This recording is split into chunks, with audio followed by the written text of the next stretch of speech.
bamarayika n'abamikazi bo muri karitsiye y'ibyishimo, nimuze mwakira umunyabigwi, umusaza wakoze neza cyane, na n'ubu aracyakora ibyiza gusa. Uyu musaza rero atugejeje kuri byinshi, atugeza kuri ibintu byinshi bitangaje, ku bintu byinshi bitavugwa n'abandi bo hanze, ku bintu byinshi bivugwa n'abanyarwanda ubwabo. Rero uyu musaza w'umunyabigwi yabashije kutwubakira stade nziza, abasha kutugeza kuri byinshi, aho nta kintu twaba tumufite. Uyu musaza ni umuntu mwiza cyane, yashatse kuganira n'abamarayika. Mbere yo kuganira n'abamarayika, reka agire ikintu ababwira.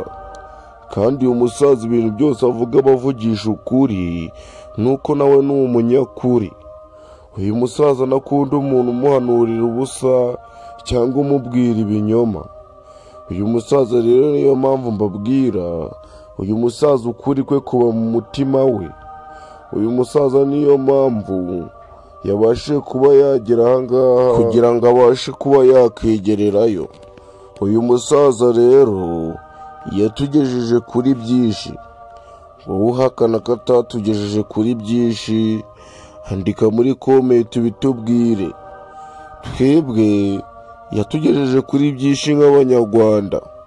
Uyu musaza rero niyo mpamvu agiye kuganira n'abamarayika, kandi abamarayika akaba ari abantu beza, nabo bakaba bagiye kuganira n'uyu musaza w'umunyabigwi, nawe w'umuntu mwiza.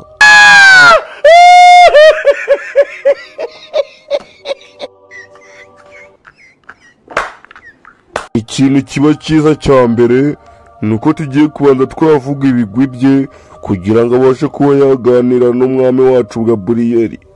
Gaburiyeli rero akaba agiye kumuganiriza tubanje twavuga ibigwi bye.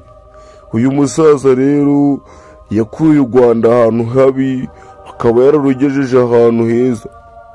Uyu musaza yubatse byinshi, harimo imihanda, hakaba harimo stade, akaba yubakiye n'abakene. Uyu musaza rero niyo mpamvu ndi kuvuga ngo agiye akora ibyiza gusa, nta kintu kibi yigeze akora. Uyu musaza rero ibintu byinshi abanyarwanda bagezeho bakaba babikesha uyu musaza. Uyu musaza akaba ari umuntu mwiza cyane.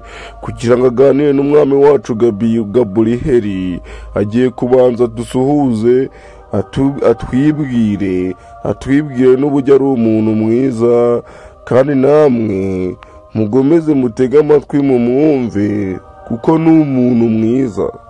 Kandi nawe uri kureba iyi video, uhita ujya muri komenti uvuga ati uyu musaza ni umuntu mwiza.